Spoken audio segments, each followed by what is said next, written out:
Okay, so off camera, I replaced the drive shaft. I've got the old, that's the back end of the drive shaft. There's a piece that connects. This is actually sitting backwards. So if you look at it like that, that would be the front end where the front portion of the secondary drive shaft connects. Okay, so here's the new drive shaft. So I scratched it up a bit right there doing the install, but that's okay. So basically this whole bottom section, there's the differential right there, is new up to this point. And I replaced the mid bearing. That was a pain, getting that thing off and replacing it. Putting the new bearing on was a cakewalk, but getting the old one off, that was kind of difficult. And got the new Guido on there. Guido. Guido. Guibo. So that's all torqued up. I just took it for a test drive, and what previous vibrations I had are gone. So there's a little bit of a vibration coming out. So I thought there was vibration coming from the differential. I topped that off, and now I'm feeling the vibration from the front end. So I'm thinking it's coming from the transmission. And looking at the transmission, you can see there is evidence of leaking fluids. So I'm going to I'm just going to drain the transmission and put in new fluids, because I'm guessing the fluids that are in this transmission have probably been in there for a while. So that's what I'm going to do next, is actually drain it and refill it. So that's the drain plug right there, right here where my flashlight is.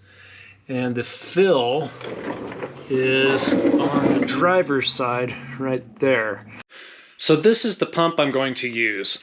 It's going to take a while, but that's all I have to reach up underneath there. So yeah, I'm going to have to be filling this multiple times. So it takes 2 quarts. This is going to be a while. Okay, let's see how bad this is. I just broke the nut. The plug. And oh, that doesn't feel good. Yeah. The guy who got this thing running says he was thinking it was sitting for about 10 years. So I'm expecting this to look really bad.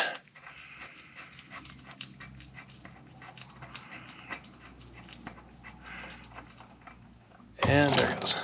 No. Well, yes, it's disgusting, but needs to be.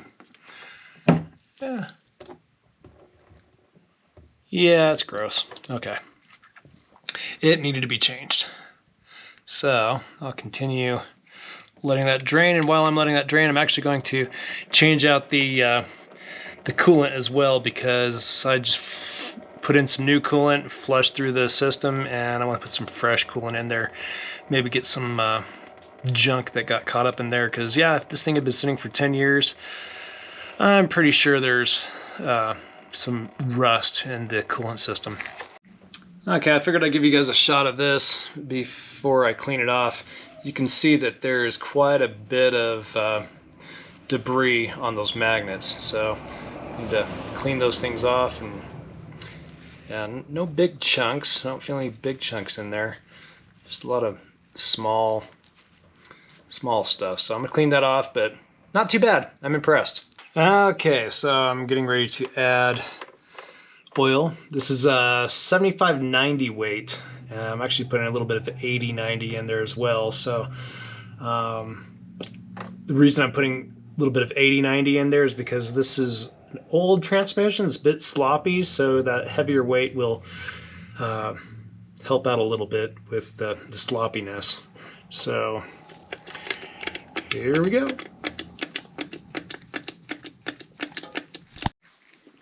Okay, that took forever. So what I ended up doing was I switched from using that one and went to this one to pump the fluid in, and it's a smaller volume, but the pumper actually works better on that one than that other one. It just, yeah, this one was better, but still it was like filling the ocean with a spoon. So yeah, I got a mixture of 75, 90, and 80 90 in there. So it's not going to shift real well when it's cold, but there is a little bit of slop, not rattle, but slop in the transmission. So hopefully that'll smooth out some of the issues there. So haven't test driven it. Obviously it's still up on the lift. So give it a try tomorrow for Cars and Coffee and see how it works.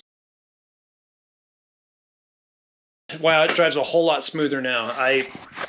It's amazed. I'm amazed at how much smoother it is. Still have a bit of a slow vibration, a tire imbalance. The tires aren't imbalanced. What it is the suspension is the dampeners, the shocks are just worn out. So need to get new shocks on there. But when I took it up to Cars and Coffee this morning, one of the guys asked, "Hey, can I see the engine?" So I popped up the hood, and I was still propping the hood up when he noticed something, and he said, "What's that?" Well, let me see if I can get my flashlight out and show you. If you look around the radiator here, you'll notice there's Bondo holding, not Bondo, JB Weld holding this section here to the radiator.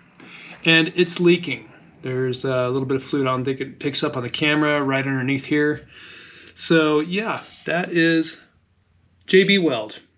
So the previous owner put JB Weld around that. I guess it was probably leaking before. That's the only reason I can think he put JB Weld on there.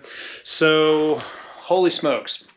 I'll leave that video for another day, but yeah, I've got to change the radiator and the upper and lower hoses now. Thinking I'm just going to do that, just the upper and lower hoses. We'll see what I get into. So thanks for watching. I know this is a short video, not much in it, but hit that like button and subscribe if you haven't subscribed. I appreciate it. Have a great day. Talk to you later.